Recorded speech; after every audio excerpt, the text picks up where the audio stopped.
اعوذ باللہ من الشیطان الرجیم بسم اللہ الرحمن الرحیم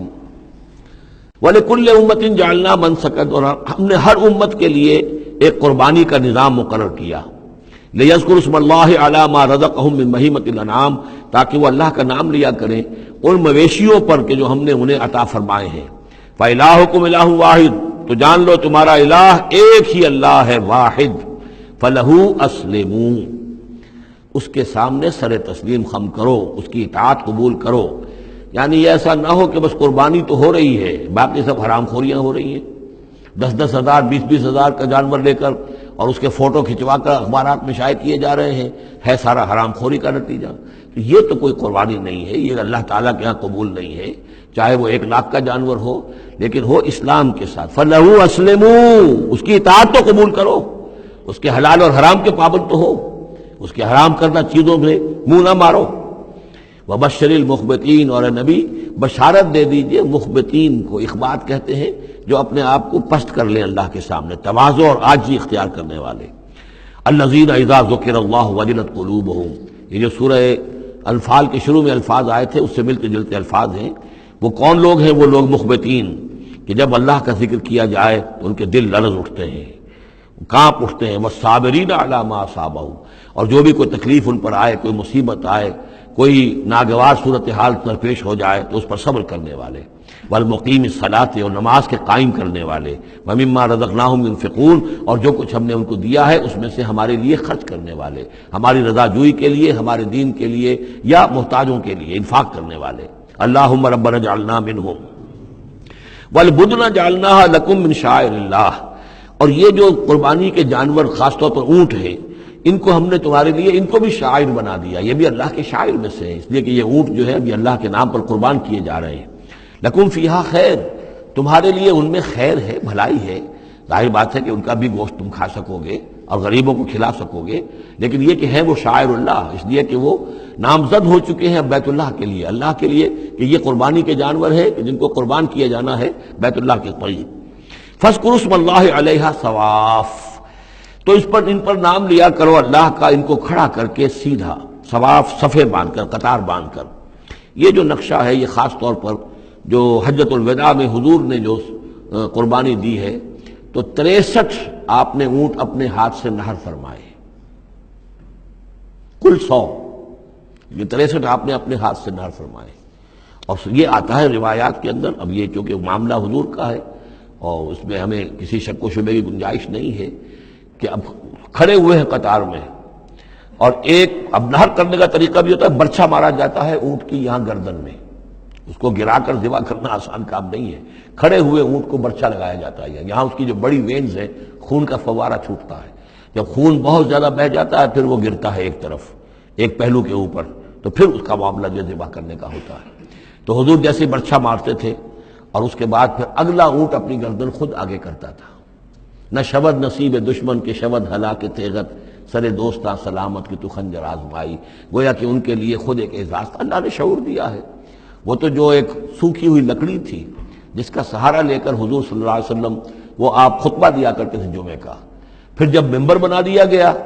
اب وہ اس لکڑی جو ہے اس کا آپ سہارا نہیں لے رہے، تو پہلا دن جب تھا کہ آپ نے اس کا سہارا نہیں لیا اور آپ ممبر پر کھڑے ہو کر آپ نے جب خطبہ دیا ہے تو اس سوکھی لکڑی میں سے ایسی آواز آ رہی تھی جیسے کوئی بچہ بلک بلک کر رو رہا ہو کہ میری یہ سعادت آج ختم ہو گئی ہے، مجھے جو سعادت نصیب تھی کہ محمد الرسول اللہ صلی اللہ علیہ وسلم میرا سہارا لیا کرتے تھے، مجھ پر ٹیک لگایا کرتے تھے، یہ مجھ سے جاتی رہی فضیلت، بلک بلک کر رو رہا ہے۔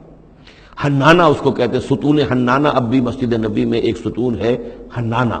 حنین کہتے ہی اس کو ہے کہ جس میں رقت ہو، بچہ رو رہا ہو، بلک رہا ہو تو یہ حنین ہے، تو حنانہ ہے وہ۔ اور اس کے لیے یہ نوٹ کر دیجیے، کہا ہے مولانا روم نے،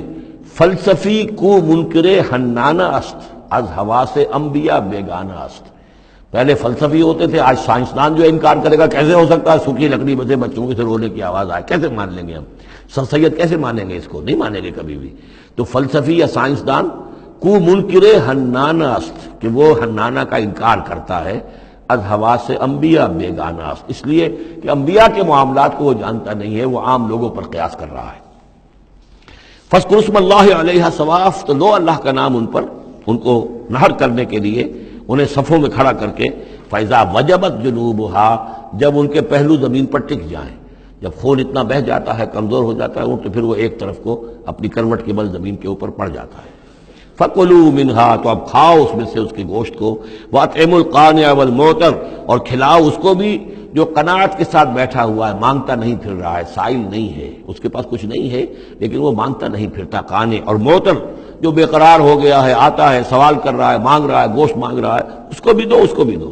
كَذَلِكَ سَخَّرْنَاهَا لَكُمْ لَعَلَّكُمْ تَشْكُرُونَ، اسی طرح تو ہم نے اتنے بڑے جانور کو تمہارے لیے مسخر کر دیا ہے،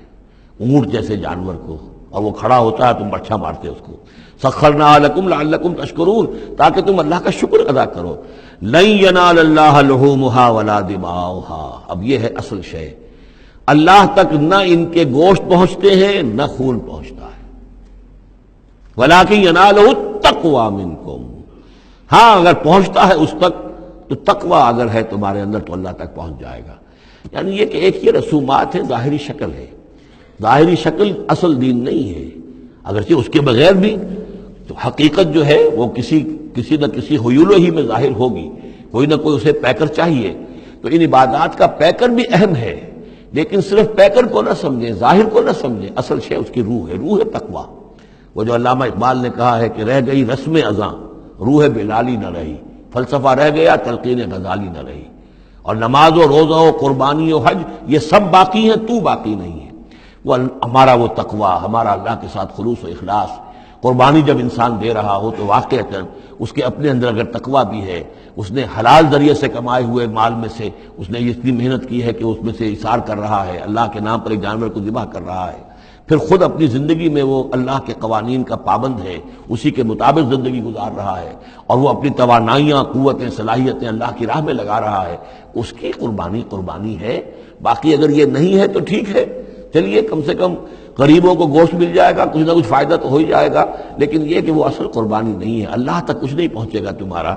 لن ینال اللہ لحومها ولا دماؤها، دیکھو ان قربانیوں کے نہ گوشت اللہ تک پہنچتے ہیں نہ ان کے خون، ولکن ینالہ التقوی منکم، ہاں تقوی اگر ہے وہ اللہ تک پہنچ جاتا ہے۔ کذالک سخرھا لکم لتکبروا اللہ علی ما ھداکم، اسی طرح اللہ تعالیٰ نے اسے تمہارے لیے مسخر کر دیا ہے، لتکبروا اللہ علی ما ھداکم، تاکہ تم اللہ کی تکبیر کیا کرو اس ہدایت پر جو اس نے تمہیں دی ہے۔ دیکھیے دو عیدیں ہیں ہماری، عید الفطر جو رمضان کے بعد آتی ہے، ایک عید الاضحیٰ ہے جو حج کے ساتھ منسلک ہے۔ وہاں بھی ہم نے رمضان مبارک کے بارے میں جو آیات آئی ہیں سورہ بقرہ کے 23 رکوع میں، وہاں بھی لتکبروا اللہ علی ما ھداکم ولعلکم تشکرون۔ شہر رمضان الذی انزل فیہ القرآن ھدی للناس وبینات من الھدی والفرقان فمن شہد منکم الشہر فلیصم ومن کان مریضا او علی سفر فعدۃ من ایام اخر یرید اللہ بکم الیسر ولا یرید بکم العسر ولتکملوا العدۃ ولتکبروا اللہ علی ما ھداکم ولعلکم تشکرون۔ وہی الفاظ یہاں ہیں، لتکبروا اللہ علی ما ھداکم، تاکہ تم تکبیر کرو، اللہ کی تکبیر کرو۔ اسی لیے عیدین کے لیے جاتے آتے ہوئے تکبیر، اور اس کو بھی بڑا بلند آواز سے، جاتے آتے راستہ بدلنا، پھر نماز جو دوگانہ ہے عید کی اس میں اضافی تکبیرات ہیں، لتکبروا اللہ علی ما ھداکم ولعلکم تشکرون پر تو وہ آیت ختم ہوئی ہے، وبشر المحسنین، اور اے نبی ان لوگوں کو آپ بشارت دے دیجئے جو اسلام اور ایمان اور تقوی کی منزلیں طے کرتے ہوئے درجہ احسان تک پہنچنے کی کوشش کرتے ہیں اور پہنچ جاتے ہیں۔ اللہم ربنا اجعلنا منہم، اللہم ربنا اجعلنا منہم۔ صدق اللہ العظیم۔